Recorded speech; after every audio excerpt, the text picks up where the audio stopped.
Hi friends, recent டைம்ஸில் பார்த்தீங்கன்னா நிறைய பேர் வந்து எனக்கு ஐடி ரீஃபண்ட் வரல, ஸோ என்ன பாசிபிலிட்டிஸ் இருக்கும், இதுக்கு நான் என்ன பண்ணணும், ஏதாவது பண்ணால் ரீஃபண்ட் வருமா, இல்லை இந்த ரீஃபண்ட் ப்ராசஸை நம்ம வந்து ஸ்பீடப் பண்ண முடியுமா இப்படின்ற டவுட்ஸ்லாம் இருக்குது.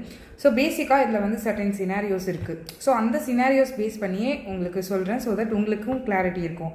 ஸோ ஃபஸ்ட்டு சினாரியோன்னு பார்த்தீங்கன்னா ITR is not at all ப்ராசஸ்டுனா உங்கள் ஃபைலை வந்து இன்னுமே எடுத்து ப்ராசஸே பண்ணாதான் நீங்கள் கிளைம் பண்ணியிருக்க ரீஃபண்ட் வந்து கரெக்டாக இல்லையா அப்படின்றதே சேங்ஷன் பண்ணுவாங்க. ஸோ அந்த மாதிரி கேசஸில் நாட் எட் ப்ராசஸ்டுன்னு இருக்க கேசஸில் வந்து பார்த்திங்கன்னா நம்ம எதுவுமே பண்ண முடியாது.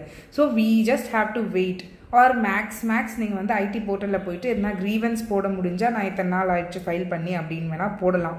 பட் மோஸ்ட் ப்ராபப்ளி அது வந்து நாட் இன் அவர் கண்ட்ரோல் தான் சொல்லணும்.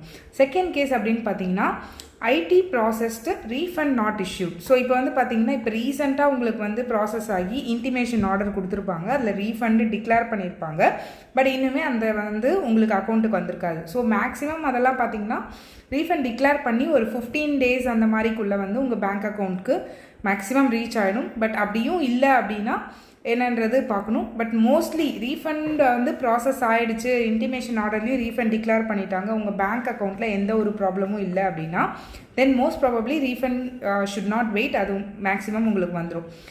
மூணாவது கேஸு என்ன அப்படின்னு பார்த்தீங்கன்னா ITR process refund failure. So இப்போ வந்து நான் சொன்னேன் இல்லையா, ரீஃபண்ட் வந்து டிக்ளேர் பண்ணிட்டாங்க, பட் ஆனால் வந்து உங்களுக்கு ரீஃபண்ட் ரீச் ஆகலை.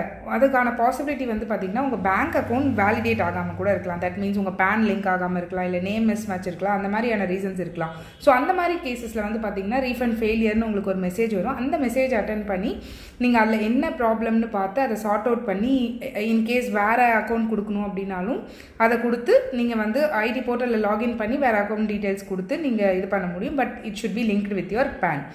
லாஸ்ட் கேஸ் அப்படின்னு பார்த்தீங்கன்னா மோஸ்ட் ஆஃப் த கேசஸ் உங்களுக்கு இதனால் கூட ரீஃபண்ட் வந்து ஹோல்டில் இருக்கலாம் உங்களுக்கே தெரியாமல். ஸோ நீங்கள் அதுக்கு என்ன பண்ணணும் அப்படின்னு பார்த்தீங்கன்னா உங்களுக்கு வந்து மோஸ்ட்லி உங்களுக்கு ஒரு மெசேஜ் ஆர் மெயில் வந்திருக்கும், இந்த மாதிரி உங்களுக்கு நீங்கள் இவ்வளோ ரீஃபண்ட் கிளைம் பண்ணியிருக்கீங்க. ஸோ இந்த கேஸ் நீங்கள் வந்து நிஜமாலே நீங்கள் கிளைம் பண்ணியிருக்க ப்ரூஃப் எல்லாம் வந்து லைக் ஃபார் எக்ஸாம்பிள் நிறைய பேர் வந்து ஓல்டு ஸ்கீமில் ஐடி ஃபைல் பண்ணியிருப்பாங்க. ஸோ அதில் வந்து நிறைய ரீஃபண்ட் கிளைம் பண்ணியிருப்பாங்க. ஸோ அப்போ வந்து நீங்கள் டிடக்ஷன்ஸ் மூலயமா ரீஃபண்ட் கிளைம் பண்ணுறீங்கன்னா அந்த டிடக்ஷன்ஸ்லாம் கரெக்டாக அப்படின்ட்டு உங்களை கன்ஃபர்மேஷன் கேட்டிருப்பாங்க.